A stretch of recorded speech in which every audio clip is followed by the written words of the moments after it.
Good evening, everybody, and welcome to Punch, Kick, Choke, Chat. My name is Sean Benson. I'm one of your hosts. And as you know, we do these days, we're just jumping right in with Sensei Glenn Cunningham with a question. Sensei, I just want to get this conversation started. You work security for multiple buildings, and I want to come out of the gate with a question that could be divisive.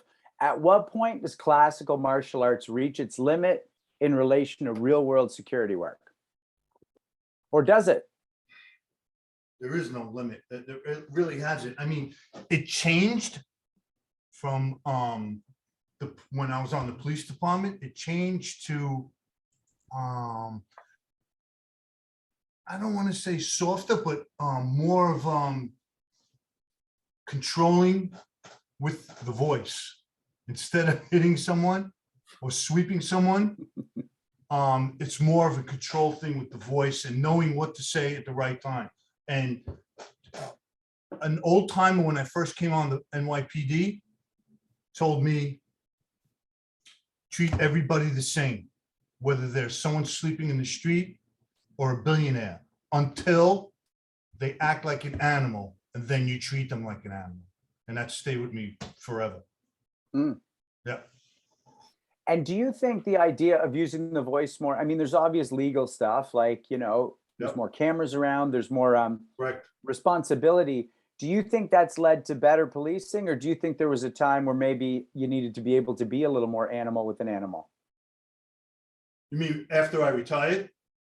Just in general, over the arc of, you know, since you started in the force and into private, do you think that the idea of there being more restrictions on the type of force you can use leads to better enforcement? Yes. Yeah. Absolutely. Well, we had to take a class, which I thought was a little bit of a joke when I was on a police department, called verbal judo. Okay. Yeah. And everybody had to be qualified in verbal judo. And I'm like, wow, this is going to be great. I thought we were going to get up there and play some judo because I took some judo. What's going to happen? What's happening here?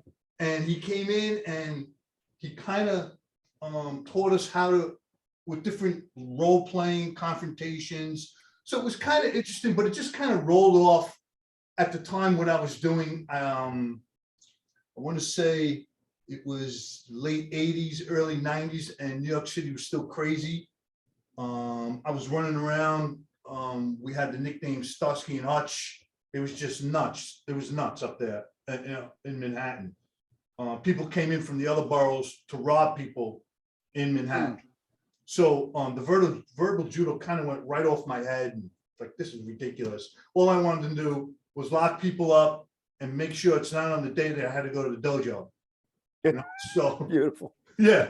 So I mean, it was that. But later on, Sean, I thought about the verbal judo, and it is a good tool, but I believe it was presented the wrong way. It really, really was, because people were looking for a magic pill for self-defense, because you figure, I would say there was a class of 30 people each time, 2 days, 30 people, the same people, just going over crap. And I want to say maybe 10 out of the 30 I would actually partner with and work with. The others were, you know, nice people and everything, but they weren't what I was doing as an alpha, you know, going out, getting involved. And anyone that's on there right now knows me that I want to get involved. I always want to get involved. And that'll lead up to something else later on. Right on. And then one thing I was looking up an interview with you, and you talked about, you know, karate's not just about the fighting, it's about the path to a personal enlightenment. That's right. And again, I love starting a little deep with these opening questions, because we will go back through your history. But what does the concept of enlightenment mean to you when you throw it out like that? Well, I mean, it's not like you just get enlightenment just by working out.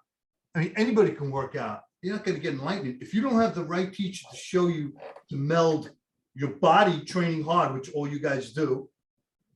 The mind involved, so there has to be some kind of mind work, whether it's meditation, Zen meditation, something has to be involved. And with all that becomes, those two things become the spirit. Now you have the spirit and you become enlightened and you go further and further, where you've all done kata where you've done kata and you can't even remember that you did kata. And you're like, did I do that move? Or maybe half of it, you don't remember. Did that really happen? That's the step in the right direction, as far as what I was told, talking to different people on a higher level of a spiritual kind of thing. And not only with the martial arts, it goes with everything. So a big thing in my life was the concept, and it might be a little different for each person, of mushin, something that was learned and practiced so often that is not thought of when an activity actually happens. Mushin. So in other words, you don't think about tying a shoelace, right? You just do it, right? You don't really think about driving. You just go, right? Boom, boom, bang, you're out there. But something like blinking, like you just did, Sean, that's not learned. That's natural. So that's not mushin. Breathing is not mushin. A learned action is mushin. And when you can do that where you don't have to think about it, then you're in. You develop that window of opportunity. The window of opportunity closes very, very quick. Suki. I don't know if you ever heard of that. The Suki is the window of opportunity. I study with Sensei DeBezi. We studied Miyamoto Musashi, the Book of the Five Rings. And I know there's literally hundreds of the Book of the Five Rings. But there was one that he was keyed on. My cover's kind of, I think my cover's kind of gone. It's this one. It's kind of falling apart. And this is the Book of the Five Rings. It's about 39 cents on Amazon. It's like a Zen trick, you know? And from that book, all oral questions and written questions come taken for black belt testing as one of the part. And that's been a tradition with Sensei DeBezi since that book was written. So yes, enlightenment, everyone, they throw it out there, but it's not something that's just giving to you. It's something earned. Even when you go to a Zen temple and you have to sit there in Seiza. How many of us can still sit right now in Seiza for 15 minutes without keeling over? Yeah, there you go. You go. And you had to earn that, right? Mhm. Yeah, your body. You had to your mind had to focus on doing that. There's not many people. You pick out 10 people on the street, they'll go and sit on your legs like this, and it's a Japanese seat called Seiza.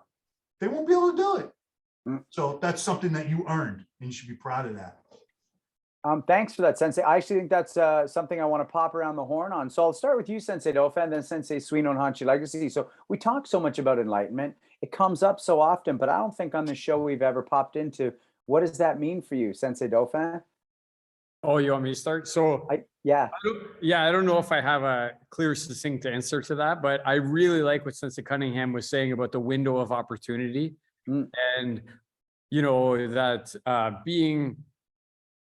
learning something and then becoming unconsciously competent in it, right? Like you know, I think it was, you told me this, Sean, I think it was maybe Dennis Hopper who said, I'm trying to forget the lines. I'm trying to forget the lines. And then the director said, well, you got to learn the lines first before you can forget them. Right. So Sounds like Dennis Hopper.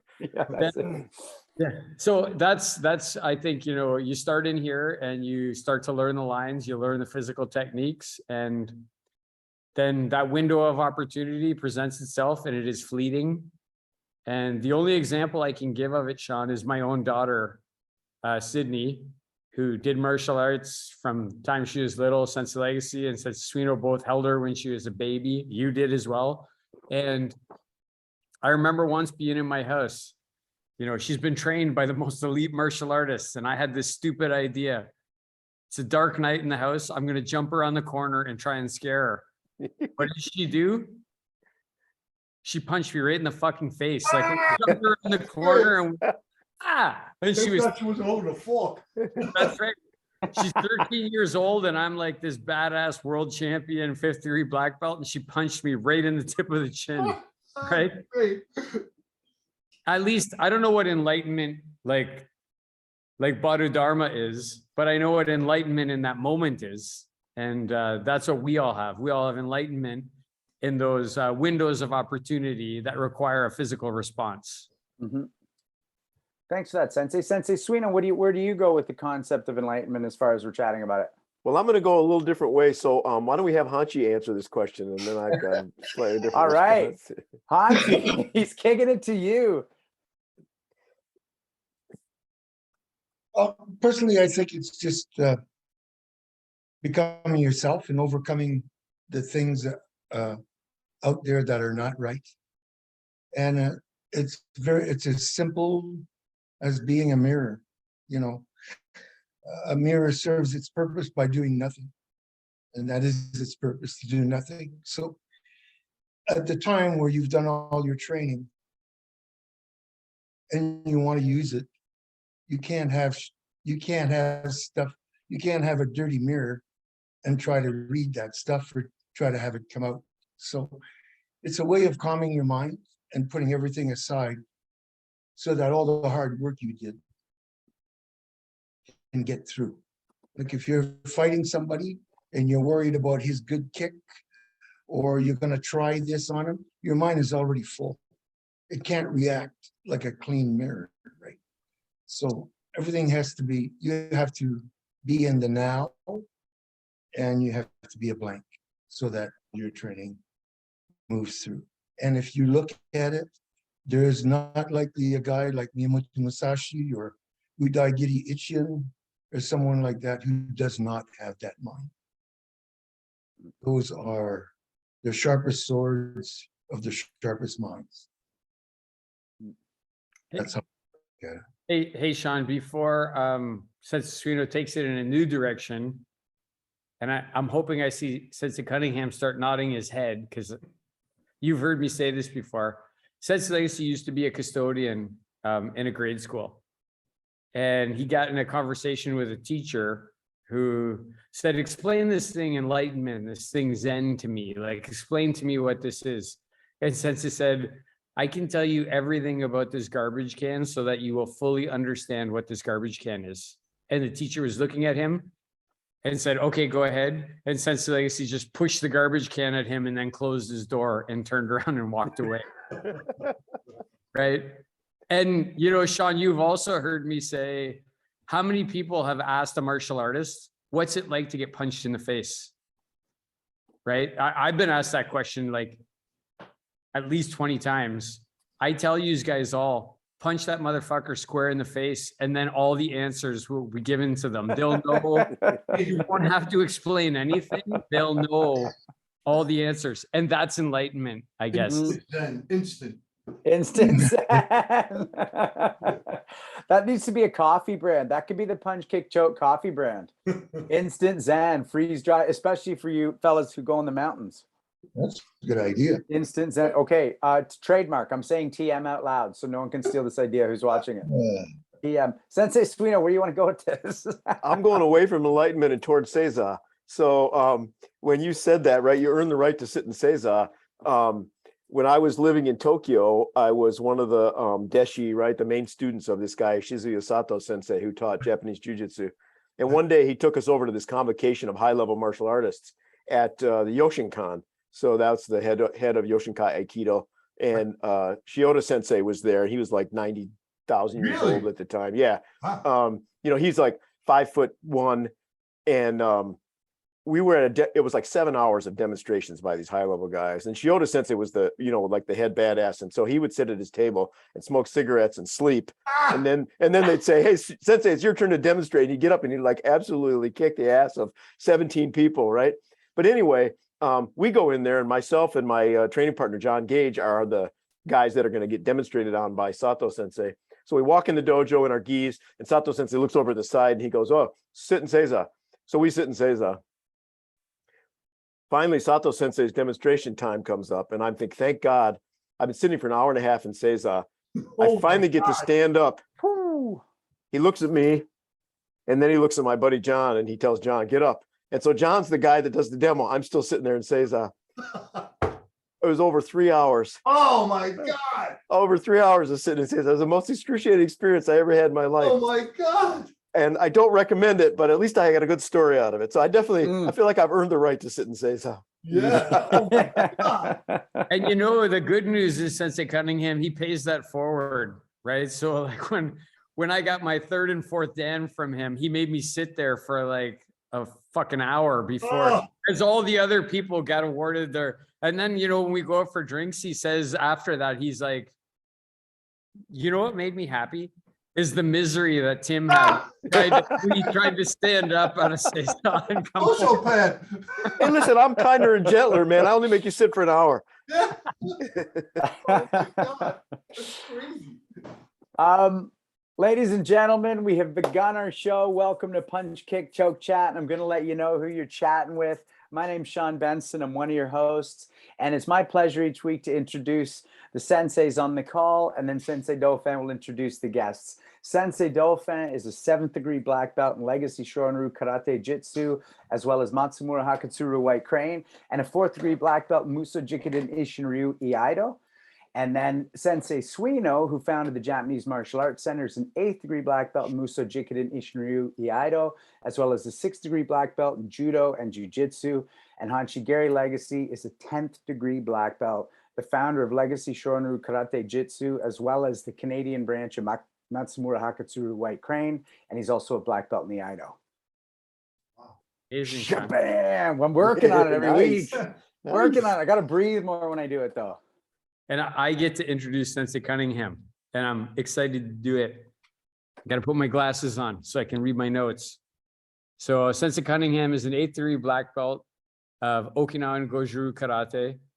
I think he's the owner, or he's passed it on now, of Kouketsu Dojo, and Kouketsu translates to blood and sweat, which I love the translation of that. And it truly characterizes the philosophy of those who train in that dojo. Cunningham Sensei was graded by, this is a name everybody should raise their eyebrows to, Miyazato Sensei, who is one of the founders of Miyagi's original students of Gojuryu. And he was graded to his 6th Dan in September of 1999 by that person. He got his 6th Dan the year after I started karate, so I was like a yellow belt at that point, just for context. He's a lifelong member of the Jundokan in Okinawa, and Cunningham Sensei, this is a quote from him: "It was really special experience because I was one of the last people Miyazato Sensei promoted before he passed away." And I think that's super cool. Sensei Cunningham is a retired 2nd grade detective, if you haven't been able to tell from what we've been talking about so far. And he served over 19 years in the New York Police Department. He worked several assignments at that time, nearly every capacity, from personal security for high-value targets to becoming an expert on the Bloods in New York City, to even handling assets for counterterrorism. And this is super cool. For those efforts, Sensei Cunningham, he was rewarded the very prestigious New York Police Department Medal of Valor. The other thing I want to say is you should IMDb him. You should go watch The Godfather. You should go watch these movies because he's in there. You should go watch them. But on my first interactions with Sensei Cunningham, I want to say that you know, if you won a tournament once or you were a good dojo champion or something like that, this is not the kind of a man that's going to be really too impressed by that. He's looking for real martial artists that can apply those martial arts. This is my opinion. He didn't tell me this. I'm telling you my thinking. You're not going to stand in front of a person like this and look him in the eye and say, you know, I won this regional karate championship once. He's not going to be too impressed by that. Right? Like, you're going to have to bring something more to the conversation and the table. And I'm looking forward to that conversation tonight, Sensei Cunningham. It's been already like screams and laughter, but very real as well. So thank you so much for coming on tonight. Oh, hey, thank you. Thank you very much. Great to meet you guys and hang out with you guys. This is great. I love it. So good. We're about to dive into the early days of you. And I just want to say to everybody watching, thank you for being here. If you're watching live on YouTube, smash that subscribe and like button. If you're listening later on the podcast, please do the same. And if you happen to be watching tonight on the Zoom call in real time, The gift you get is that you get to be a part of this living history, because at the bottom, we're going to light up the chat button and you can fire us your questions. And if they aren't total rat shit, we might even ask them. On that note, you're listening to Five Adults Talk. We were joking that we had a podcast earlier. I think it was one of our first ones where there was no swearing. And I think this one might not be that. So if you don't like swearing, what I recommend is you get yourself a little horn, and every time you hear swearing, you go in your own ear as a way to deal with it, and try and censor us, because we're not going to censor ourselves. Sean, I was getting ready to, all of us were getting ready to lips, and you can eat a bag of dicks. We were all going to lip it. Right? Okay. If you don't like anything we say, you can eat a bag of dicks. That's gonna be the on the instant Zen coffee, tastier than a bag of dicks. I hope so. Or as tasty as a bag of dicks. What you like. Sensei Cunningham, what was it like growing up for you, and what brought you into your first dojo? So I was born in Brooklyn, lived there a little while, and then when the Verrazano Bridge was built, I went to Staten Island with my family, right? Excuse me. And went to Catholic school, but I was always amazed. I mean, I was born in 1963, so I was always amazed with what was on TV as far as fighting. But I was also a baseball player, a basketball player, I ran a little track, stuff like that. So I did that in high school. I went to all boys Christian Brothers Catholic High School, St. Peter's for boys on Staten Island. And I got into my freshman year, I got into a fight, and two guys grabbed my arms and just busted me up. And after that, I still played some baseball and basketball, but I always was looking for karate, something, because I knew I wanted to use my feet too. I was pretty limber. So I started going to a dojo, local dojo, back and forth on my own. The teacher there let me come in back and forth. I mean, back in those days, you didn't even need a uniform. If you guys remember, I mean, when I finally did get a uniform, it was $15. And it was I want to say pine tree. You ever hear of a pine tree dogi? Oh, it was horrible, because when you sweat, it looked like you were naked. It's unbelievable. So one day I would wear that, and then one day I would wear Sergio Valente sweats. Oh my God, Sergio Valente. Yeah. Yes. It was crazy. So I mean, it went on, but as I junior year in high school, I left the basketball team, and more and more got involved in karate. And after graduating, I fully joined martial arts. I guess you want to say, so like 79, 80, 81. I was right in it. I never received a Shodan diploma from anyone. But when I trained, I took a test, and about a month later, they said, "Here's your black belt." I'm like, "Oh, okay." It didn't fit. It was too small. It was way too small. It was like a size 1. So I just tied it around once and made a knot. It was horrible. I mean, the whole setup, there was no, and Sensei Legacy could tell you, there was no internet. There was no cell phones. There was nothing. The information you would get is maybe a black belt magazine somewhere, or you go to the library and find the book. There was nothing. Or you just go to other dojos. But this dojo was packed, and there was so many people. And when I finally got my black belt, I just loved it. It was something, it was brutal. And padding, shin pads and hand pads, they just started coming out with that. And it was real. I think on the East Coast, it was the Taekwondo guy. John Reed. John Reed. He developed that, and they were, if you can get them, they were so expensive. Nobody had money. Nobody cared. So if you had them, great. And, people would, all right, you want to use mine? Yeah, you can use mine. And fighting was the main thing. You would go to the dojo, 2-hour classes, an hour of just sparring. And then a little fast forward, that was crazy times back then. from, I want to say 79 to 85, I got accepted to go into the police academy. And I did a couple of tournaments. It was no big deal.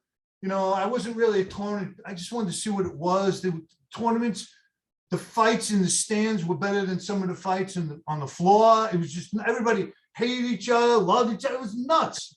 And it was fucking crazy, man. So I remember going to the police academy and walking in my first day of the gym, because everybody had to go to gym. You had to build up to run 5 miles to graduate, right? And when I walked in, it was all, the instructors were all the guys that was fighting at tournaments. They were all black belts. I said, oh God, oh fuck almighty. There was a guy there, I don't know if somebody on there will know, Al Gote, Sensei Al Gote, under Sensei Urban. Al Gote was the lieutenant in the police academy. You said Sensei Sam Molensky's on there?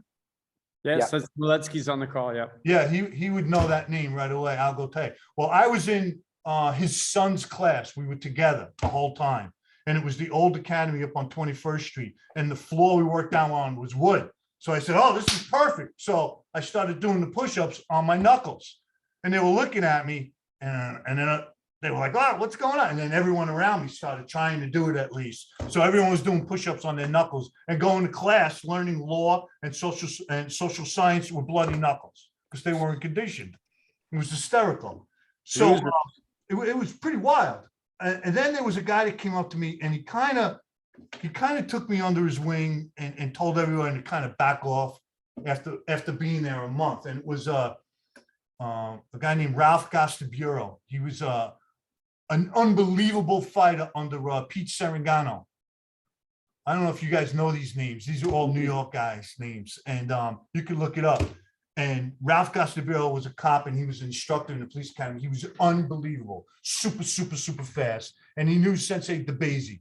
So he said back off a little bit, and I met Al Gote, and he knew my teacher, so everything was fine. I graduated. I hated the fucking academy. I hate studying, all that. I just wanted to get the hell out of there, right? So I got sent to Staten Island with about 50 cops. And it was horrible. I hated Staten Island. I got shipped to Manhattan. And I hated the uniform at that point because I was so damn skinny. I mean, heavy wind. I had to hold on to a pole. I'd get fucking blown away. So all I wanted to do in my life be a detective, NYPD detective, and a black belt. I got the black belt. Now I had to make my way to detective. It's not that easy. Back then, it was like a sacred thing, and you had to have a phone call, which I didn't have a phone call. I knew people, but as I started making a name for myself and not shying away and getting involved, like I said before, started opening doors. Not only did St. Peter's open doors, because just about everyone at St. Peter's was a fireman, or a cop, or a lawyer, and the martial arts opened doors for me. Absolutely 100%. It was incredible. I never regret anything as the PD and the martial arts.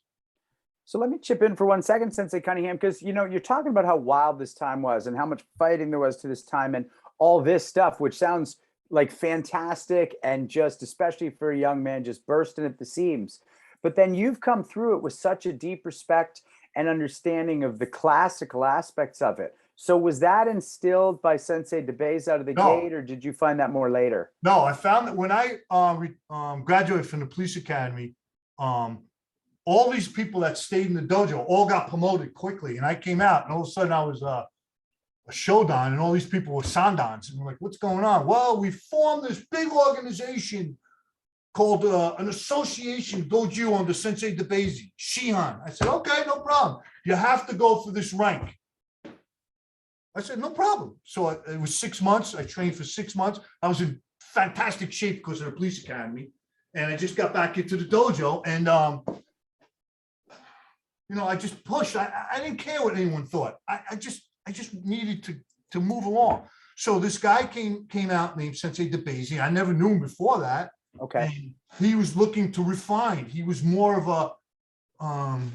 a classical person. We didn't know anything about him, and you weren't allowed to say anything. There was no internet. You couldn't look him up. All we knew that he studied with Sensei Peter Urban, Yamaguchi, Yamamoto.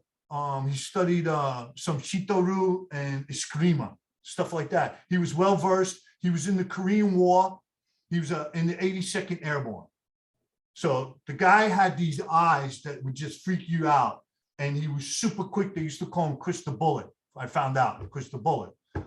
He was friends. His student was Chuck Merriman, Skipper Mullen. I mean, he knew everyone from the old Chinatown dojo that Peter Urban ran. Knew them all. So as I went along, I passed the test, and I was able to join this association, and I got close with him. And he was one that he said, I'm looking for big fish. So when I throw the net out, all the little fish will go through the holes and they can go back into the ocean and train. But I'm looking for the big fish that are in for the long haul. Yeah, so that, I was like, oh, okay. So he was the one that I started refining my martial art, making precise. And he was the one that forced me to read. I fucking hated to read. I couldn't stand it. That's not gonna win a fight for me, you know? But he forced it on me. And I just talked to his daughter the other day, and I was telling her about that, because when he passed away, she's slowly giving me some of his stuff that he has, which I will pass on to all students that I know, like his kanji writing and stuff. But I want his books. I've got some of them, but I want more of them. He has a diploma from Sensei Urban. I believe it's a Jundokan, a 4th Dan diploma. And he would always take it out, and Sensei Urban took roll call. And on the back were all the holidays: Christmas, New Year's, Father's Day, Mother's Day, 4th of July. And he said he never missed a class. One time he missed the Mother's Day class, and he put an X on there. And he was always pissed at that. He would always show me, look at it. You believe this? I fucking missed one class. He would always show me. And I want that diploma. Sure. Let me use this as a chance to crack this open a little bit, because I love this topic, and we actually haven't talked about this yet, I don't think, on the show. We always talk about history and philosophy, but reading itself. And again, Sensei Dauphin, if you don't mind, I am going to start with you, because you're the one who introduced me most deeply in ours. We've traded so many books. How important is reading for a martial artist? I mean, I'm a historian, right? So you can't be a historian without reading unless you live the history. And so for me, that if I want to know anything before 1971, I got to read about it and talk to people about it who were there. I think it's super important.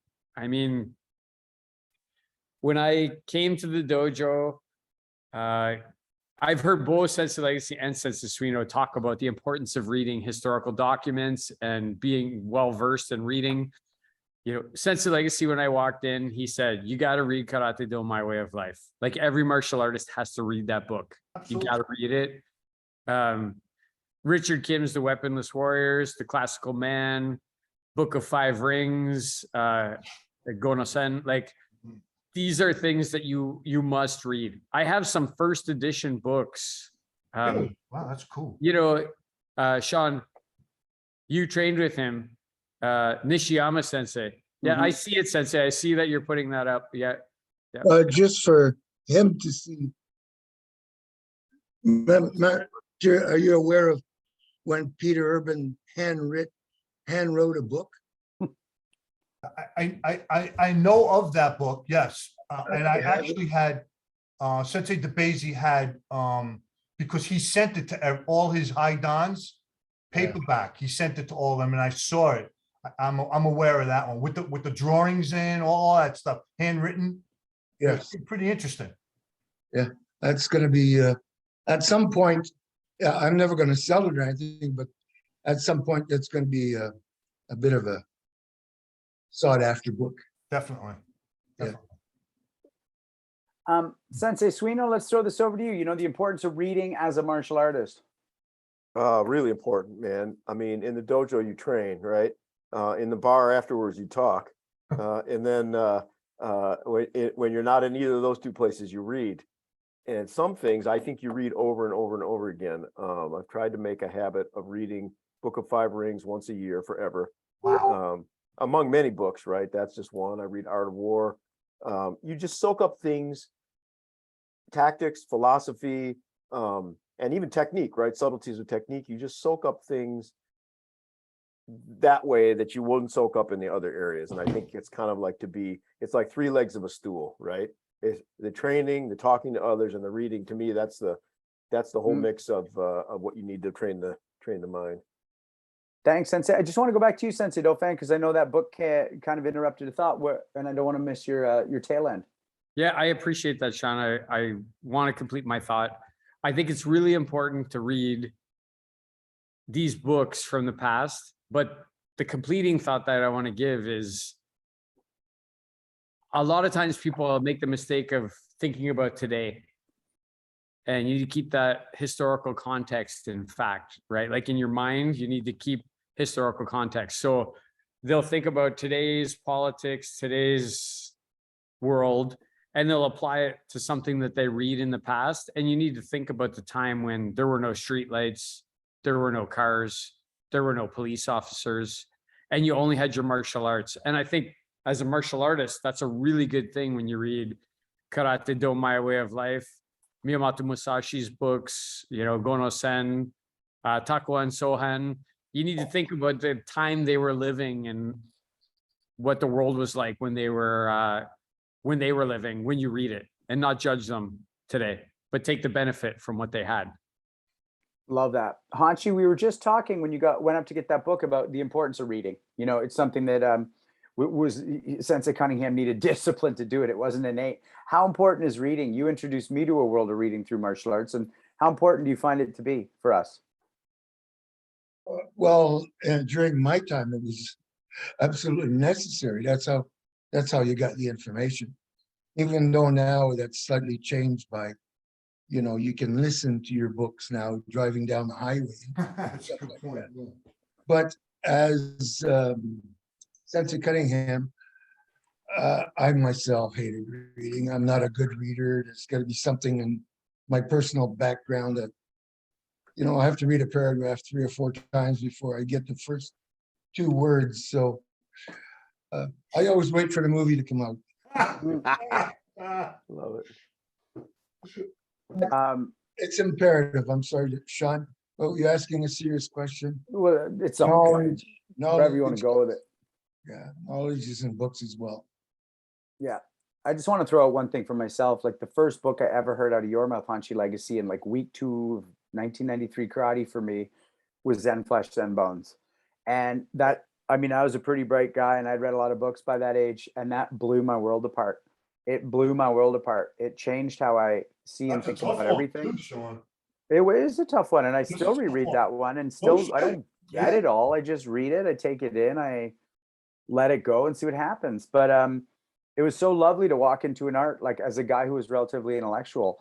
I might say I needed it because it made me go, oh, this is changing now, your intellectualism into a sort of actualization. Really cool thing. Sensei Cunningham, so now you're with Sensei DeBase and you're refining your martial arts. So beyond the reading, are you bucking at the seams coming from this, New York vibrant fighty vibe? Or are you just like, no, this is what I've been craving?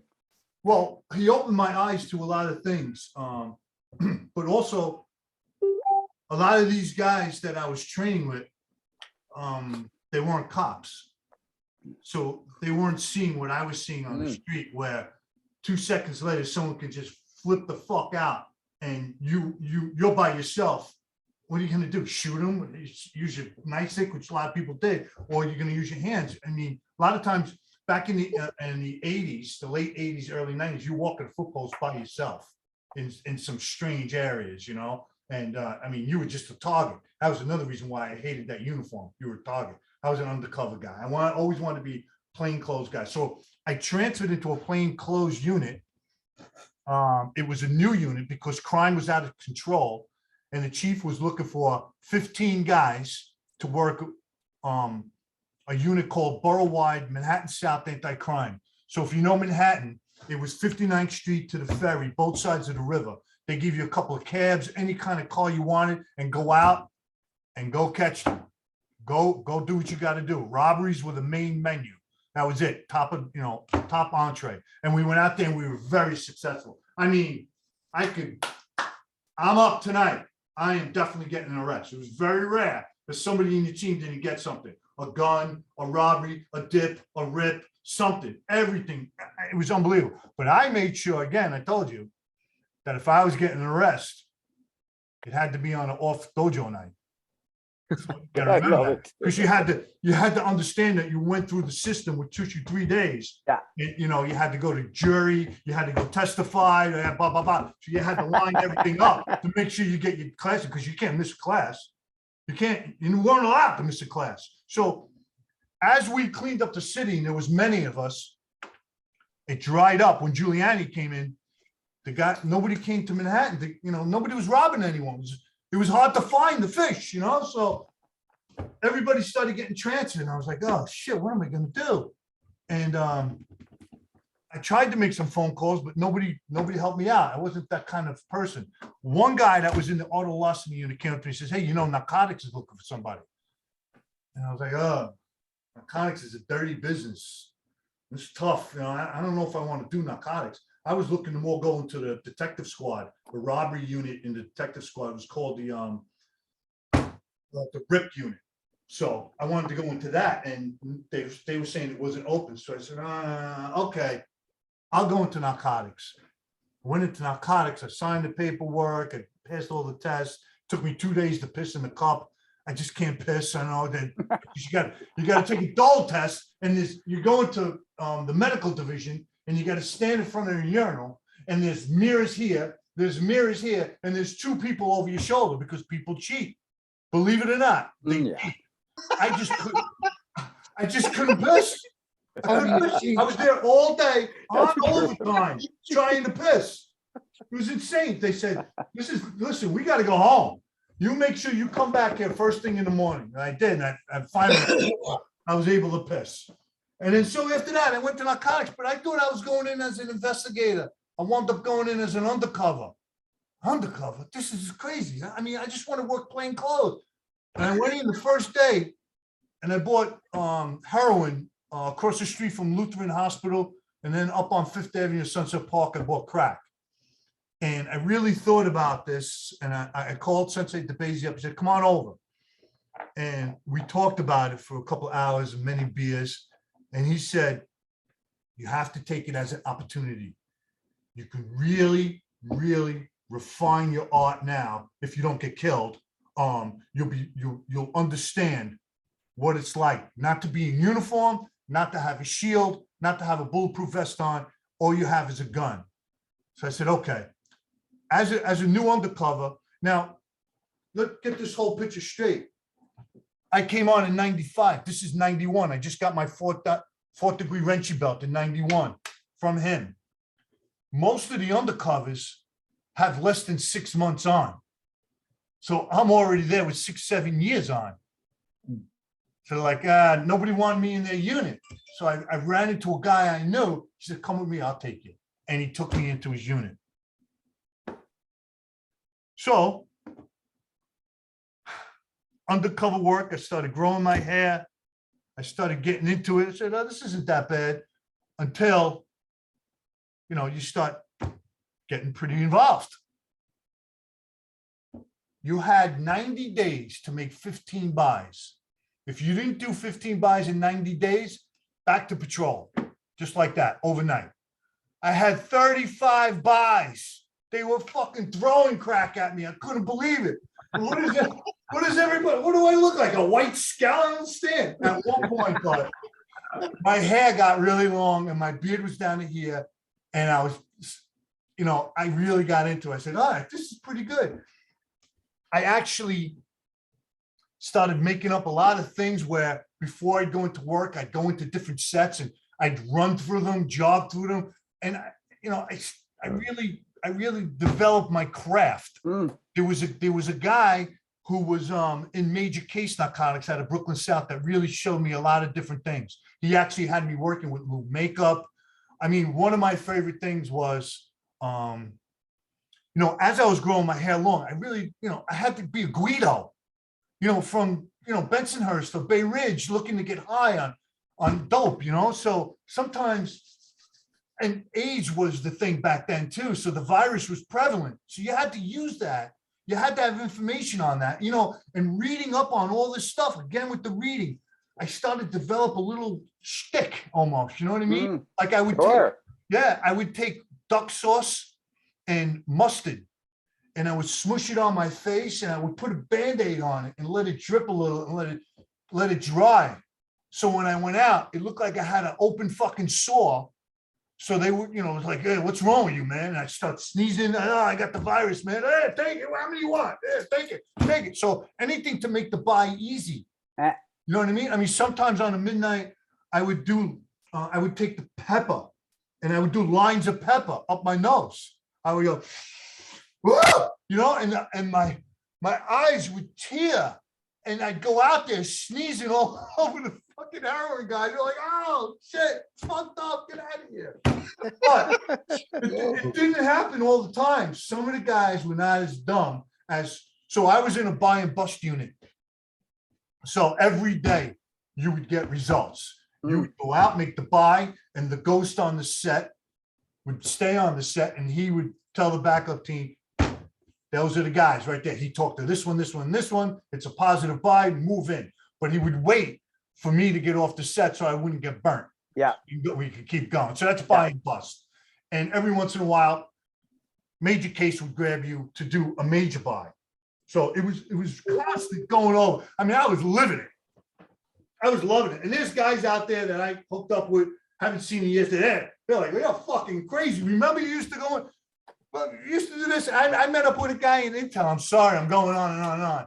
He was a black dude that was a sergeant that I was working for in Intel. And I made a few phone calls about him because he was a quiet guy. And that's what happens. You make a phone call, see who the fuck is this guy you're working with, right? This guy was the pristine indoor crack heroin buyer in Queens. He was top notch. The worst thing you want to do is go into a building or an apartment to buy, because a lot of times you ain't coming out. That's just fucked up. You got to make them come to you in the car, on the street. But sometimes you don't have that choice, and you go in, and that's when you get the gun to the head. You're doing you're ingesting, you're doing this, and it just gets out of control, And so from 91 to 97, it was just fucking wild cowboy shit, man. It was nuts. Everything went. It's crazy. I got into more altercations. And then, because I was working in Brooklyn, Staten Island would always have a hard time with their undercovers, because all their undercovers used to get beat up. So they would say, you guys got to send undercovers over here to help us out. I said, I can't go. I live in Staten Island. No, you got. So I would go out there, and every single time I would get into a fucking fight. Every single time. There's only like 4 projects in Staten Island. I mean, they're like, where'd you come from? I said, I live over there. And I don't know who you are. Get the fuck out of here. I said, all right, fuck it. I was going to buy a whole bundle.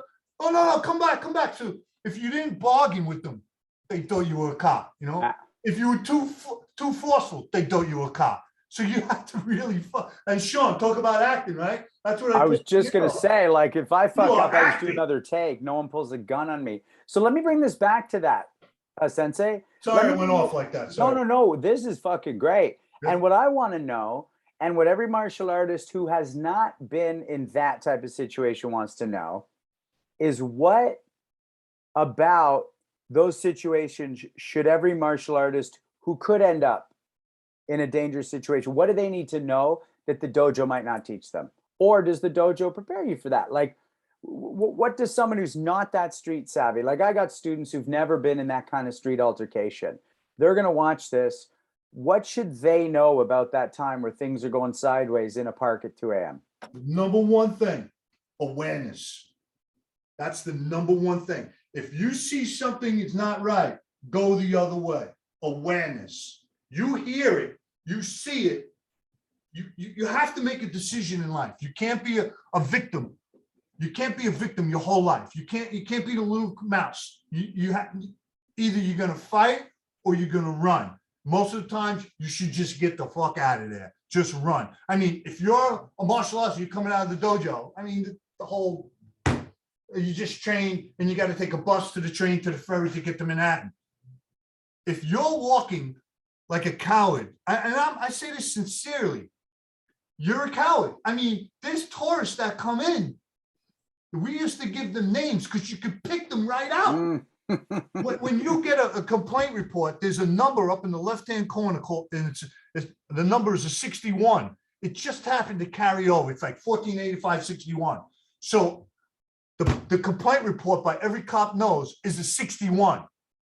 So we used to say, oh, look at those walking 61s over there. Holy shit. And then all of a sudden, as we're looking at those walking 61s, potential victims, we see the fucking alligators looking at them, shooting like this over there. And they're setting up their thing that they learned in prison, or they learned in the hood on how they're going to fucking rob people.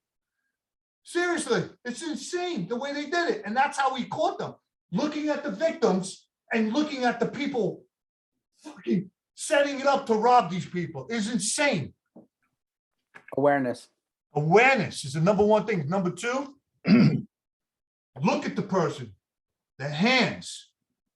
They have a knife. Is there a gun on them? Is there something on them? Look at their eyes. Do they really, really mean business? I mean, you could tell right away. It's a feeling. You know, it's hard. It's hard to explain to a beginner, like a white belt coming in. You have to, you know, you guys all know, you learn the basics, you go on to other things, and all of a sudden your awareness gets high. Your awareness gets high. I mean, when you were a white belt, Sean, you're a dumb fuck, right? You didn't know anything. No, I'm not about fighting. Right, exactly. But now as a fighter, you're aware, right? Much more. Much more. You're aware of everything that's going on. You see things, you feel things. When you do Zen martial arts, right? You do Zen training, meditation and Seiza, and your eyes are closed and you're starting to go deep. Your skin should come alive along with your ears. Your skin, you should be able to feel the wind, the heat, the sweat, right? Your eyes are gone. So the other ones have to come alive big time. So, I mean, that's basically what you need. You need that awareness. Thanks for that. I want to throw this to Hanshi Legacy. I know he's got some thoughts. I wanted to ask Sensei a question. Do you happen to know Ibrahima Kasama, who is he was a sergeant or a lieutenant in the Boston police force? No. He's also a very prominent martial artist. I don't know. And a really good friend of mine. Baltimore. He was a Baltimore Baltimore or Boston? Baltimore state trooper. Yeah. Was that? Oh, I thought it was Boston. Okay, yeah, because I actually later on in life in the intelligence division after 9/11, I worked with the Baltimore PD. I worked with the Boston PD. I worked with the DC PD, California and Florida, setting up little things there because those were pretty much hot spots. But I know I didn't come across his name, the state trooper down there. Yeah, Renshi Kasama for sure was in some of those hot spots because he's got a really good reputation as far as I don't know, amongst us it would be a good reputation. Civilians would not think it was a good reputation, but Sounds like a great guy. he's a great guy. I love it. Yeah. So I want to come back to a question based on, did I interrupt you, Hanshi, there? I couldn't tell. No, you did Okay, not. great. It's sometimes with the lag. I just want to go back to one thing before we go to our 10 questions that I want to go around the horn on. And you talked about the fact that if you made an arrest at the wrong time, it could affect your classes and your ability to train. And also your training, therefore, bled into your job a little in a way that you would alter maybe how you did it. So I want to go around the horn and then and talk about the sacrifices we make for our karate or our judo. So let me start with you, Sensei Suino, because we haven't started with you tonight. Is, you know, what do you consider to be the major sacrifices you've made around work or life? That's so tough, Sean, because I don't know, you know, I think I try to make most of my sacrifices heads up, right? Make a choice. I think probably I could spend a little more time with my family. I could have different hobbies, but you know, you don't get that many lifetime passions. right? You don't get, I mean, I like playing golf, I like hunting, I like fishing, I like hiking, but martial arts, I set foot in, as I've told you, I set foot in a dojo in 1968, and I've kind of never left. So I guess I don't know how to answer that because I don't feel like I really sacrifice. It's just a fair trade. Yeah. Hanshi legacy, sacrifices. There are sacrifices, but once again, I do believe you get chosen. There's somehow something starts you moving towards the martial arts, and to me, it didn't feel like a sacrifice. To me, it felt like pleasure. I still love it today. Like there's nothing I'd rather do than go out and fight. I know a lot of people laugh at us. What kind of people are you? Like getting punches in the face, kicks in the groin, fingers in the eyes, getting choked out? I don't know, but probably because we've all been in martial arts that long, we all have the same likes and dislikes, probably. I guess. You just explained love. That's love. I love All karate. depends on who you're with. Yeah. Sensei Dofan, what do you have to give up to go to the dojo? Yeah, Sean, the sacrifices were 30 years ago. They're not today. Anybody who's around me today knows I'm a martial artist. If you ask Sensei Legacy or Sensei Suino or you yourself, hey, what's Randy doing at 9 o'clock on Saturday morning? Everybody's going to know. My wife, my kids, Christine knows. She doesn't even, there's no pushback, right? Like, actually, if I'm sleeping past the time I'm supposed to be there, Christine's probably shaking me saying, what are you here for? You need to get to the dojo. Like, people are there waiting for you, right? So those sacrifices I paid them in the beginning. Yeah. I actually think about a person like Robert, right? Like, I think about him often as a person who started when he was 5 years old, right? There was a time when some girl wanted him to be in some other place, and he actually said, no, I got to go to the dojo. I'm going to the dojo, right? There, and that's the sacrifices, I think. There was a time when Sensei Legacy walked in the door and there was a limo there because we were going to go to Venezuela and I was going to be competing there.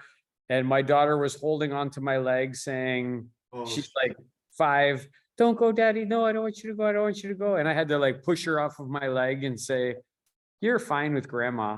I gotta go fight. Right? And then that's the sacrifices, right? Today, there aren't too many, really. Yep, I get that.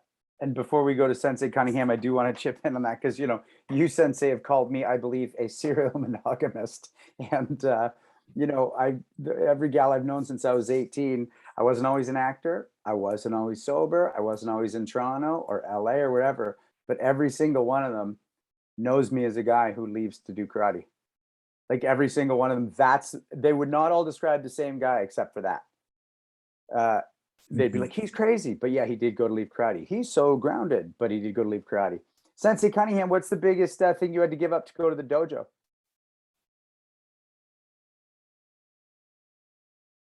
Not really either. It's wild. But I'll tell you what. I bet you if we interview everyone's wives, they'll have an interesting conversation. I'll tell you that. Because to me, not wives. Yeah, exactly. Sensei Cunningham, you had to give up somebody throwing crack at you so you could go to the dojo. That's what you had to give up. That's a sacrifice. It would kill me. And sometimes I would try to get there at the end. Everybody's leaving. Where you going? Where's everybody going? So then I got to train in the morning by myself. And it's like, yeah, man. I mean, shit. I don't know, man. I that's a hard question. I don't know. I don't know. That's a tough one. I'll have to get back to you on that. Well, let me get back to you with 10 questions right now. So this is the 10 questions we ask all our guests. And our request is that you answer as impulsively as possible, even if you do want to expand on your answer a bit. Do I need a lawyer? Say again? Do I need a lawyer? Oh, you might want to record this, send it to them, and we can delete if you've said anything incriminating. What is the most effective move in your martial arts arsenal? Kingeri. It's a groin kick with the top of the foot. Not my geri, but Kingeri. Top of the foot into the groin. Seeing some nods here. Who is the most influential martial artist in your life? Tireless Sensei. Who do you believe is the most influential martial artist of all time, and why?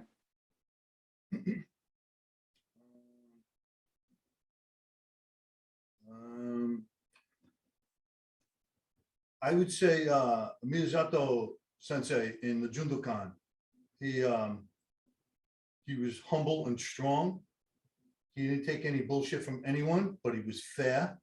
He was just an all-around great person, martial arts, well respected. Right on. I think we want to come back and chat a bit about that. What excites you most about the next 5 years of your martial arts training? What? What Sorry. excites you most about the next 5 years of your training? I'm getting up every day and training. I can't wait to go to bed after talking to you fucking guys so I can get up and train in the morning. Every day training. You kidding me? Love that. It's not gonna, I mean, 5 years. I got caught, I think, around 27. I don't know what's going on. Just, you got to work. Like, yeah, waking up the next day and training again. We all get it. If heaven exists, what would you like to hear God say when you get there? What? If heaven exists, Yeah. what would you like to hear God say when you get there? What rank are you? That's a new one.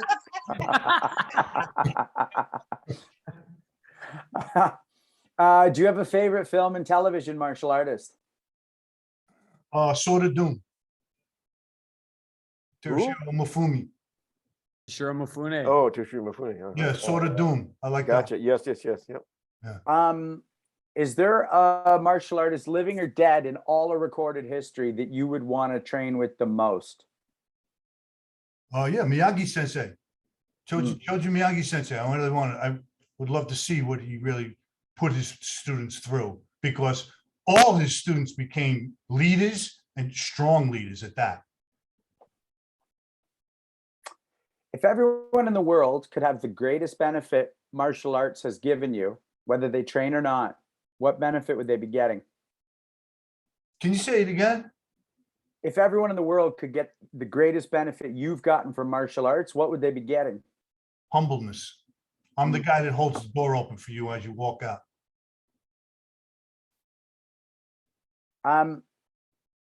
What is your greatest achievement and what is your greatest regret?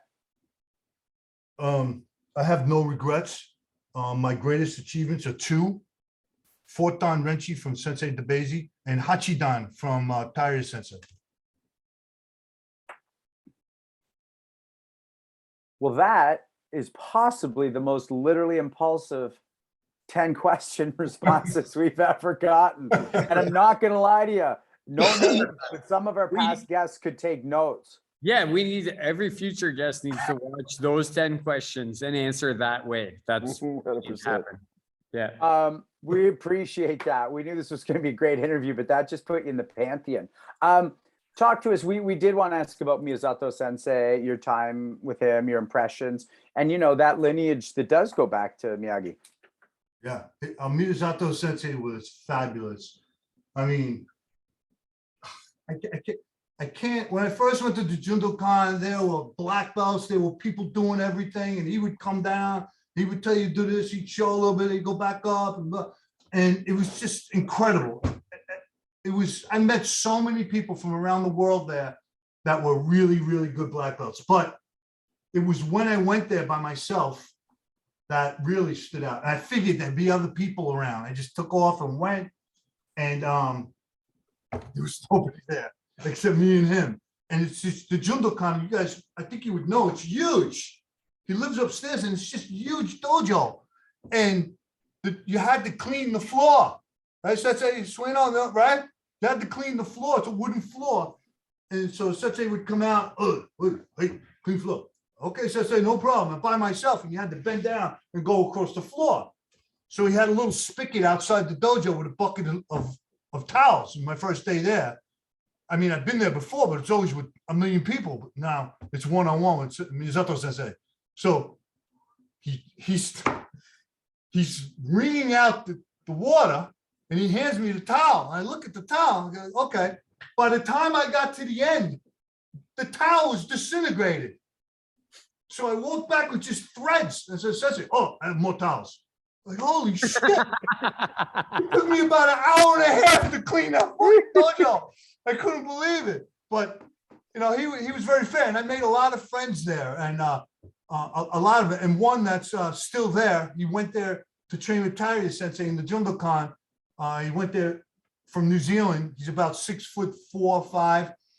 And he went for 6 months and wound up staying about 26 years. Yeah, and he's just the best. He reads, writes, speaks all dialects of Japanese, and he was very close to Miyazato Sensei. When Miyazato Sensei passed away, it was really, really a sad time.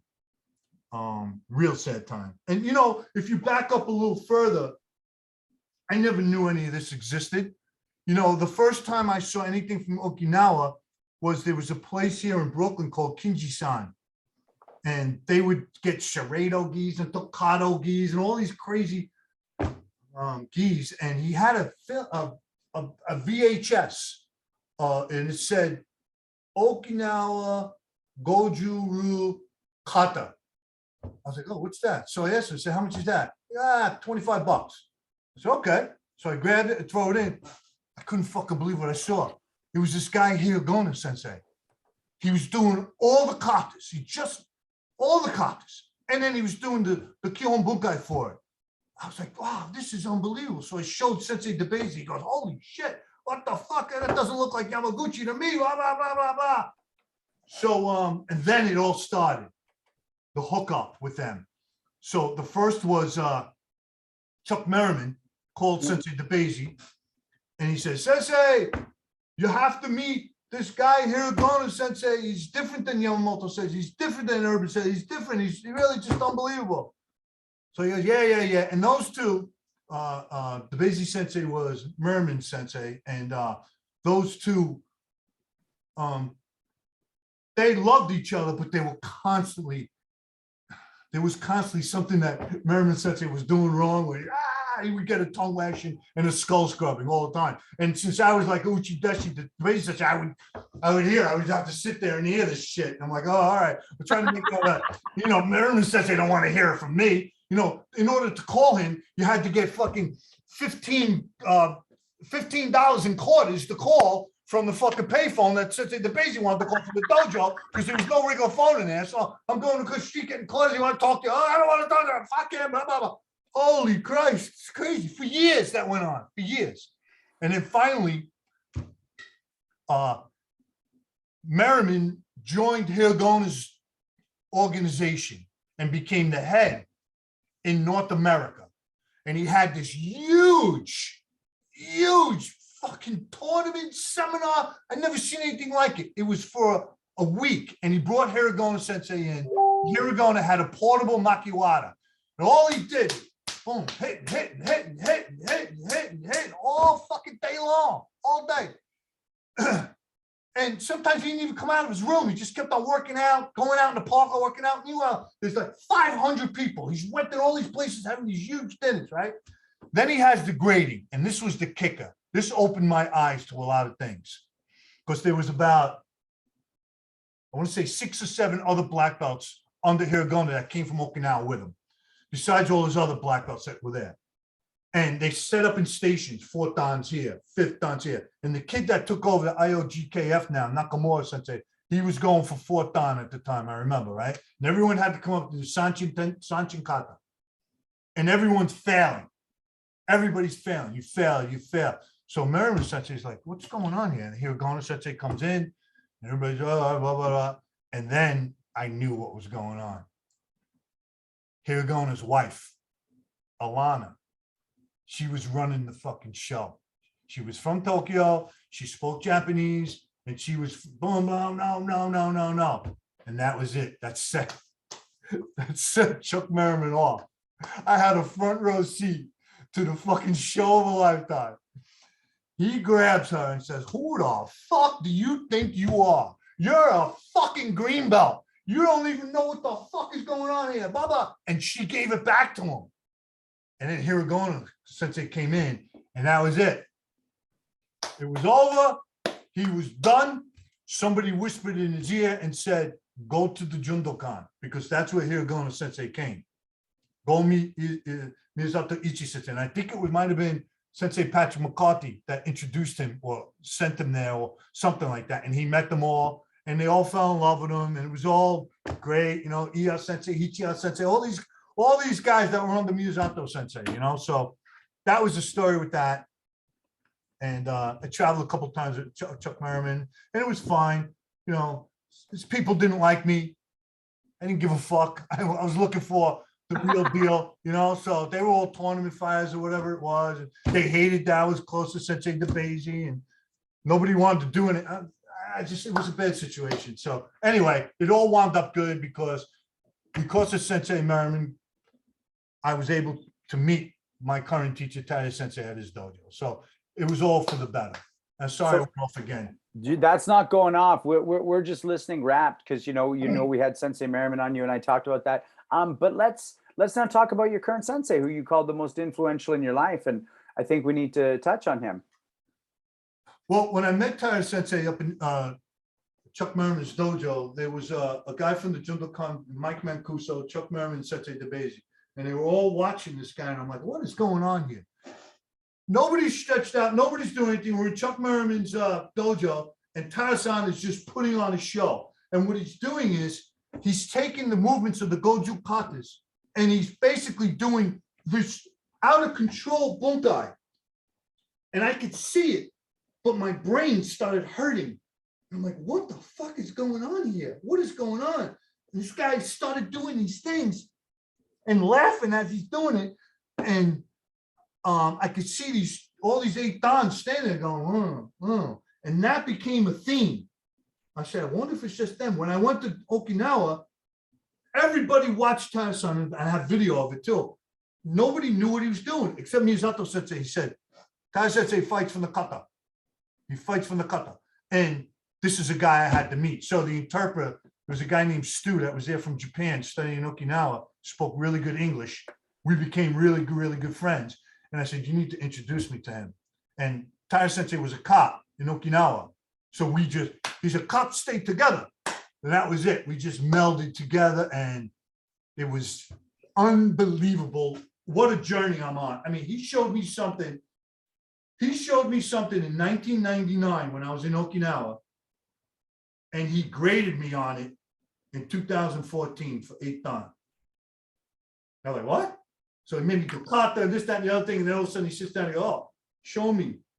So he does a thing in close where it's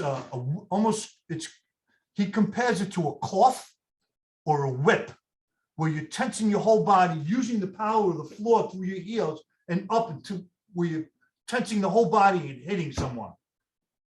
And it looks wild. It looks like there's electricity coming off him. And I'm like, I gotta feel this bullshit. You know what I mean? And I was hooked. I was hooked. He hit me one time that way, and I was in Zenkotodachi, and I just picked up, and I was like, what the fuck was that? And I was in the Jundokan. So he says, no, go get the kendo armor. So I put the kendo armor on, and I'm feeling it. And I took the kendo armor off, and they still had telephone books back then. He went into the locker room, brought out a telephone book, and he switched hands, and he did it with his lead hand. It just blew me away.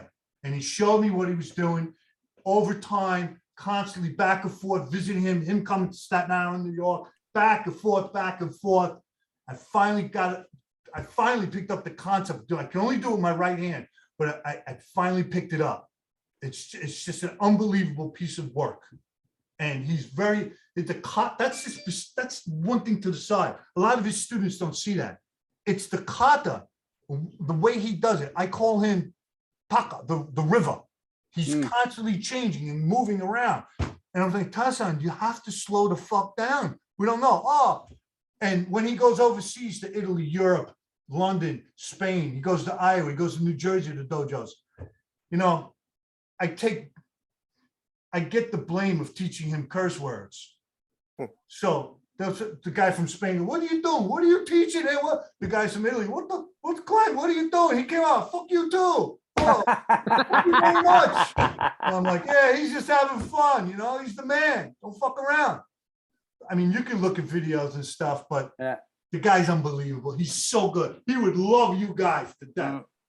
Absolutely. I want to go to Sensei Suino real quick because I just see you really connecting with that idea of the ground up and the electricity. Sensei Suino, you want to chip in on that at all? Well, years ago when I first made contact with Sensei Cunningham, I saw some photos of Taira Sensei on his feed, and so we started exploring the internet, and we found video of Taira Sensei doing kata, and it is bizarre. You know, my guy Dan Holland is absolutely in love with this stuff and really wants to train with him. I mean, we would love to do that because you're right. Nobody does kata like him, and you can tell there's power there. It's just really hard to understand how he generates it. Yeah, Yep. it is. Sensei Cunningham, we got a question here that came in from Stavros, one of Sensei Dauphin's students, and I think a lot of people would be interested in this answer. Did Sensei Cunningham notice any differences between himself being a trained martial artist and other officers he worked with who were not? Immediately.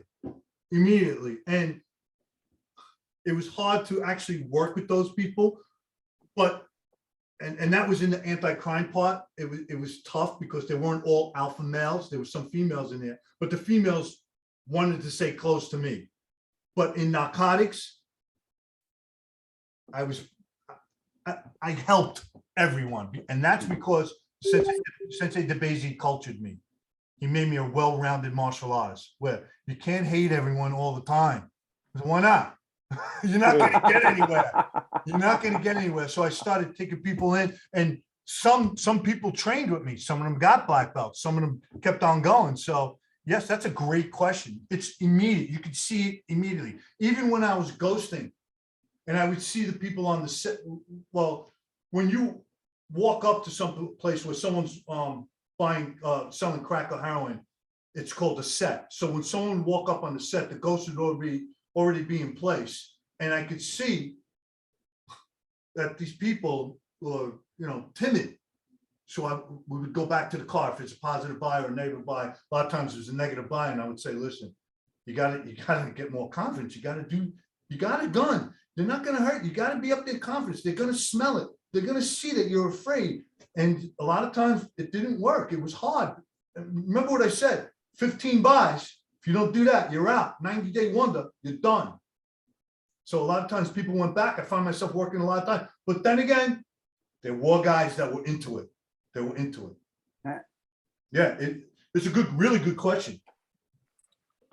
So this is not a good question, but I have to ask it. He's my man. He's my favorite. There's no one I want to shoot a scene with more. How's Bobby D? How's Bobby De Niro? I'll be with him tomorrow. We're doing something tomorrow. But yeah. So for those of you who don't know watching, he does security for 2 of Robert De Niro's buildings. And so, I'm asking sort of glibly because I really admire the man's work so much, but also, just to see if there's anything about the security that you want to share as well. Well, I don't want to give too much away, but the guy is a real sweetheart. He's kind of shy to people he really doesn't know.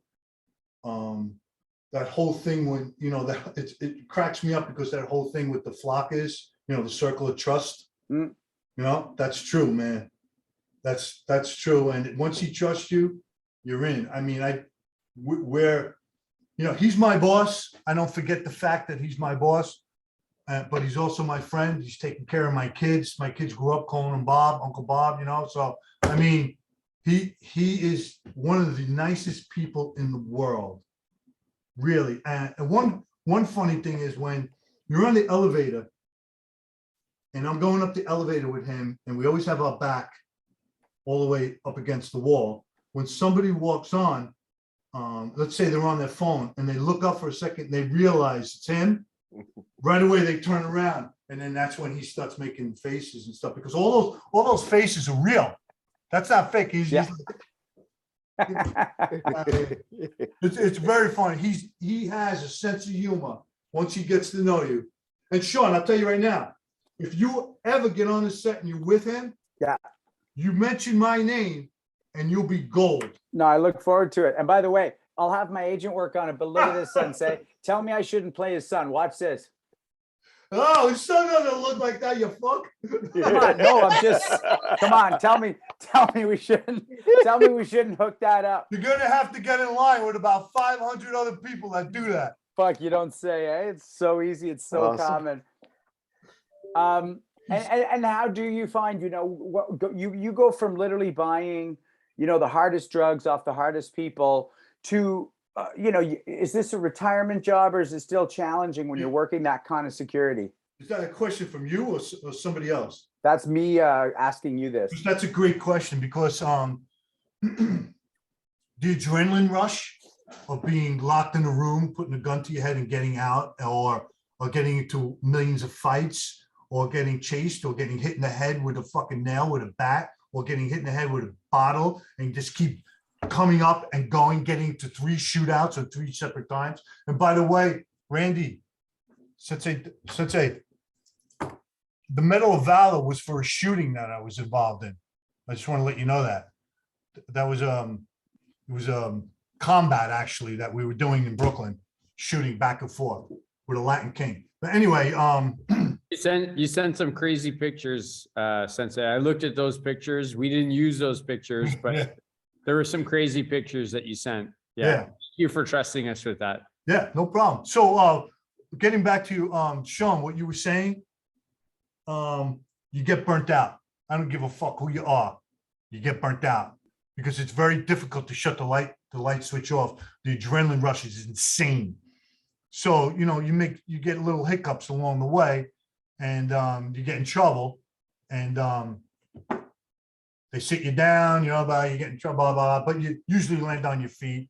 And from there, I went into a nitro unit, which did a lot of computer work. And they were saying, you need to sit there, don't move until you get your shield and gun back, blah, blah, blah, blah, blah. I said, okay, Cap, no problem. And I sat there, looked at the computers because the computers were the latest thing coming up. And I said, you know what? I heard that there's computer schools in the NYPD. I went to every fucking school. I taught myself. I went there. I made friends with them. I learned it. And I was an expert looking up shit on every system. I had passwords and everything with the computers, everything. And after that, narcotics got a bad name. Everybody got shipped out. I went to Midtown North Squad. I'm back in Manhattan. I'm like, oh God, it just didn't work. They made me miss classes. You had to do what was called a turnaround. So you would go in from 8 to 4. I mean, you would go in from 4 to 1, and then you had to be back on the floor by 8 o'clock. And you did turn, and it wasn't for me. I handled a couple of homicides. One day I'll tell you about a homicide that actually acted from 1997, and you'll hear it's a really interesting case. And then from there, I got recruited to go back undercover in the intelligence division to do domestic terrorism. And then that's when it gets a little fuzzy and I really can't go into what happened, but I got more cultured with the intelligence division. You had to be more refined because you were working with Secret Service, Treasury Department, CIA, FBI around the world and doing things. So I really can't get into that right now. But maybe if I come up to your dojo up there, you guys, and we have a couple of beers, we'll do it. Let's make that happen. Honestly, Sensei, I hate to say it, but that's the perfect button for where we're at right now, because let's continue this conversation in person. We'll come down, you come up. But the way we do wind down after barely fucking scratching the surface with you is we do something we call going around the horn. And that's our way of sharing a bit of our thoughts and joy of our time with you. And then the last word will go to you. Oh, great. So Hanchi Legacy, what do you want to say? Well, this is a very interesting interview. And you get to see martial arts from a practical side of somebody who actually uses it in the street. We have police officers in our dojos, they tell you some stuff like that. And it's nice to hear that not only from your students, because they're always going to lie to you and tell you that you teach them great martial arts, but you hear that martial arts works in the streets. Classical karate works in the street. And a lot of the time, I bet the reputation of my karate by listening to people like that who actually get to do it. Even though I once slapped somebody in the street, it's just not quite the same when you do it every day, and it actually saves your life every day, or something to that effect. So I find this a very, very down home, useful type of. That's all. Thank you. Hey, Thanks, Hanshi. Sensei Suino? Man, I love it. There's so much information in the last hour and a half. I loved all the connections with the martial arts people, many of whom we know, many of whom we don't know. But the real takeaway, the single thing, Sensei Cunningham, that I just love is that pivot. You step into martial arts and you never step out. Right? That happened to me in 1968. It happened to you when you started in, and it's just something that we share as lifelong martial artists. Right. I can't explain it. It's like it's like Hanshi Legacy said, right? It's like martial arts calls you, and right, there's people who are called, and somehow you can never leave. And I just hear that. I see that in your actions, and I hear it in your words. So it was wonderful to have this chat. so, hey, nobody got those AMIs. Thanks, Sensei Suino. Sensei Dauphin? Listen, Sensei Cunningham, if it seemed I was distracted, it's because I was on the social network trying to find a way to friend you on Facebook or wherever that might be. Because I definitely want this relationship to continue on. I'd love to like have a drink with you. I would also love to have dinner with you, and I would love to train with you for sure. Like, no doubt in my mind. I'm 100% clear and certain on that. If it also seems like I'm distracted, it's because I'm writing notes about the things that you're saying that I don't want to forget, even though I can go back and look at the tape later. It just makes me feel good to write them down. I liked when you said that you treat everybody the same until they act like an animal and then they should be treated different. I fucking love that. I loved your comments on verbal judo and that all you wanted to do was lock people up on a day that you didn't have to go to the dojo. I fucking love that. It's so great, right? Yeah. Oh, I loved your comments about, on a serious martial arts note, about that you develop your body and your mind, and that develops your spirit, and you need the right teacher for that. I can't agree with you more on that type of a comment. Your window of opportunity closes very quickly. That resonates with me. That's resonated in my mind for over 30 years. And I really appreciate you saying those things. I like talking about the books, Miyamoto Musashi, those past martial artists who passed something forward in writing. I like talking about that. It was great to talk about sitting in Seiza, and the misery of sitting in Seiza. Yeah, I've been in Seiza with Sensei Suino, and I've been in Seiza in Japan with Sensei Legacy at a tea ceremony where we both kind of fell out of it. But yeah, we can all relate to that. And definitely, I don't care. You could get 50 of my students in here. They can't sit in Seiza for like longer than 15 minutes before they're like want to get out and take an Advil, right? I like when you talk about the old days and fighting was the main thing. It should still be the main thing. I really like that you call police officers cops. You can do that because you're a cop. The rest of us can't. We get pistol whipped or pushed around. Try and call them cops. They get irritated with us. But I like that you did.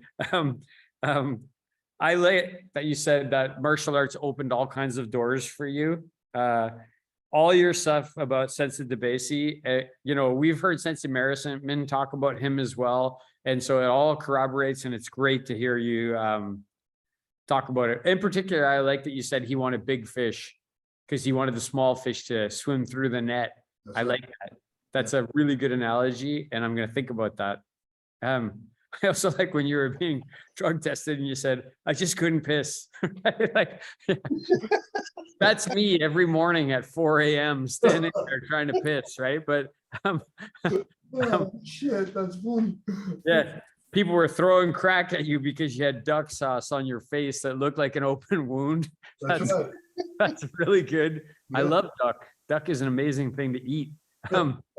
I like awareness, number one. Keep an eye on their eyes and their hands. I agree with you on that.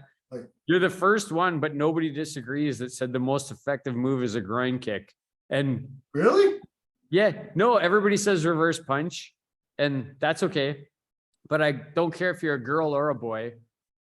And you said, hey, I'm going to kick you in the groin as hard as I can. Whether you're a woman or a man, they're going to say, no, thank you. So it must be a super effective move. Yeah, fucking ain't right, man. You kidding me? That's Yeah. gonna fucking take them down, baby. I'm really proud that you said hanging out with us and the next 5 years makes you just want to get up and go train tomorrow. That makes me feel good. You know, what is God going to say to you? What's your rank? that's great. Yeah. And then, you know, humbleness, that's you wish everybody had that, and that you're the guy who's going to hold the door open for you. Right. The gentleman. More people should be holding the door open for other people. That's something we all need to take that lesson away. I also like that you said, Merriman Sensei's people didn't like you, but you didn't give a fuck. I don't give a fuck. I like that. And you know, the last thing I want to say before I say thank you is, when you were with Miyazato Sensei and you're cleaning the floor, that's a true sensei. When you bring him some rags and he says, I've got more rags for you, right? Like that. Okay. So this has been so much fun. I've laughed so much. I've enjoyed it. I've been very intrigued. Thank you so much, Sensei Cunningham. I really want to connect with you on a real level outside of the cyber network. I look forward to it. Okay. So, hi. Thank you. Thank I you. just want to add before I throw it to you, Sensei, you know, early on, I asked you about if there's a limit to the classical martial arts, and I wrote it down. You said there is no limit. And that, I mean, Hanshi touched on that a bit, but that's just so lovely to hear. I also don't fight people every day or have to put myself in the line that way. And to know that what I'm doing would help if I had to, in that very real way. We do know it, but to hear it is lovely. I love the fact, like listening to you talk about your current sensei. You've been through all those experiences where you could very easily go, I'm going to do Cunningham Street Dough, and people would sign up. You know, you'd get to sell that program to them, but instead you're more excited about your current sensei and what you're learning from him. And I think that says so much. And right around the time you're talking to him and about him, you just said, what a journey I'm on. And I didn't, you know, I know we have the acting and that world in common, but I never felt more in common with you than when you said that, because that is what, like, I wake up every day and I go, I can't believe this journey I'm on. I can't believe the ride that this kid gets to take. And hearing you say that in that same way, I'm like, I can relate. And then the last thing, it's so funny because I picked up on you calling it the set, and the amount of commitment that requires. You know, I can't wait to chat a bit with my acting class when I'm teaching on Sunday and go, let me tell you what it actually is to commit. And now let's try and do that tonight. You're going to be a bit of a baseline lesson for people who get to pretend. And I'm going to say, what if you don't get to? So I just want you to know that outside of the martial arts, you're going to be helping some people learn this weekend because of the commitment that you needed to save your own goddamn life. And it's so badass. What do you want to go out on? Thank you. So, you know what? This was great. Each person brought something up that reminded me of a story I wanted to tell tonight for some reason. The commitment, Sean. I mean, there's a story in that I could tell you when I had an opportunity to shoot 3 people and I didn't in a room. But I hope you invite me back again, because I have a couple of things that you guys, I mean, as you do this, you reminded me of so many things that I forgot, and I wish I would have mentioned. But if you have me on again, I will fucking have more prepared on old stories that you guys rustled the fire with. It's really, I mean, I haven't thought of those things in quite some time, and you really brought the memories up. You know, but I want to go out with what was something that you guys did every day for the last 6 years? Every single day. that has to do with the martial arts. I'm not talking, oh, I took Christmas off. Oh, I was hurt. Oh, I had to travel. Oh, I couldn't do it. It was something that you did every single day in the martial arts for 6 years, every single day, without fail. Who are you sending that to first, Sensei Cunningham? I'm gonna tell you what I did. I did tensho kata every day for 6 years, and the results are just insane. Every single day. My kids hate me. They hate me. They hate me. The breathing has developed unbelievable. And when I show Tai-san, every time I show him, he goes, good, it's good, it's good, it's good. Next thing I want to say is back in 1986, I entered a tournament, Richard Chun's tournament, Madison Square Garden. And it was my like third tournament of my life and my last. So everybody gets broken up. Your name gets put in a hat for the heavyweights. I don't know why I got put in there. And I'm looking on the line. They're trying to line everybody up. There's 2 lines. And I'm looking to my left. And I'm like, holy fucking shit. It's the Black Dragon. You guys know who the Black Dragon is? Ronnie Van Cleef. Oh, yeah. I'm like, wow, that's pretty cool, Ronnie Van Cleef. You know, my name got hooked up with Ronnie Van Cleef. It was over in a matter of 35 seconds. He never threw a punch, all kicks. 2 years later, I'm standing on the corner of Avenue C and 9th in the Lower East Side. And who comes walking over? Ronnie Van Cleef with a small baby tiger on a chain. Tiger. And I'm standing there, I'm like, hi, Sensei, how are you? Hey, what's going on? What's going on? I said, I don't think you can have a tiger in the street. And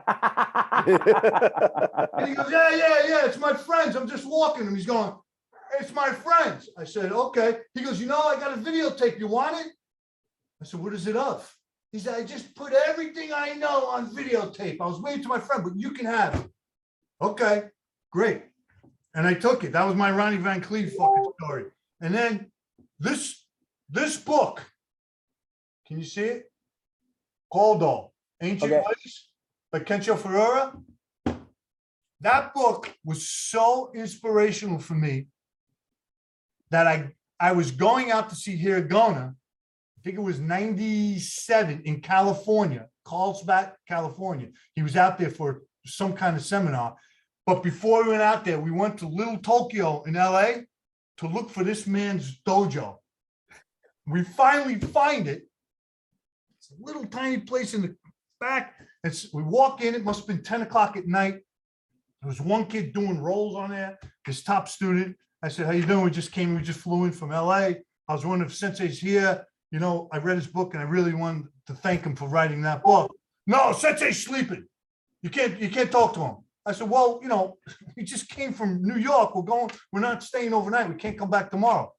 All of a sudden he comes down and he goes, oh, he came down and we talked till 3 a.m. and he could not understand why a Goju person would understand what's in this book. And then he went on to other things. He was testing me about Benki and the Prince and all these things. And it was stuff that I read about. And we really melded. And he put me in his fucking newsletter. You know, people are saying, why are you putting a Goju guy in the newsletter? He came to visit. You people don't understand. That guy was unbelievable. And he was telling stories about the Aikido man, the Key Society. Sensei Suino, you know him? Yeah, Koichi Tohei. Tohei. Yeah. He was his Uchideshi, Tohei's. Mm-hmm. Stories that he would tell were unbelievable. So that's it. I want to leave with saying, guys, you were great. I'm great. I hope you invite me back. I have a lot of other stuff to tell you. We got to get into the nitty gritty. We got to go into getting on the set and doing things and working undercover. We didn't touch anything. Nothing. We rarely do. And I hate to say it, but we rarely do. And it's the best and worst thing about having this time, but it's such a pleasure. And I'm actually going to throw out some thanks right now and then throw it to Sensei Dauphin to mention next week. I just want to say thanks to Robert Schlumsky, Justin Shea, Andre Sadishev, and Alden Adair, because they run the running mechanism of this show behind the scenes, and we can't have this show without them. Sensei Dauphin, what do we got next week? Next week is one of the champs, Brad Fowler. Multi-time kickboxing champion. We're going to be talking to him. We all know him personally. We've all been connected to him for a long time. I can actually say I actually even got in the ring with him once. I'm not going to say I did well, but I got in the ring with him once. So we got Brad Fowler. And then the weekend after that, a bunch of us are going up to Capital Conquest in Ottawa, teaching, training, watching kickboxing. And we're on October 13th, we're going to do a punch kick choke chat with some minor names that you've never heard before, like names like John Terrian, names like Cesar Burkowski, names like Jean-Yves Theriault. So we're going to be talking with these legends about just some of the history of Capital Conquest, which is a 30-year event that is a really incredible event. We've all been to it, and it's going to be great again. That's what we got going on the next 2 weeks. And what a joy tonight, Sensei Cunningham. It's been so educational and so much fun. Loved it. You guys are great, man. You guys are really great. If anyone's in New York, you all have my number. Just give me a call and we'll hook up. Well, I don't have your number, but I have an email right now with my number, and I'm getting ready to hit send on it to you. You're going to get it in a second. Okay. I mean, if you want to send the email, I'll send it back with my cell number. It's 24/7. No worries. Thank you so much, Sensei Cunningham. Okay, guys. Good Thanks, night, everybody. everybody. Thanks Sensei, so much. rock What a and roll. treat. Amazing. Thank you so much. Yeah, Right. Train hard, train often, baby. See ya. I will. Thank you.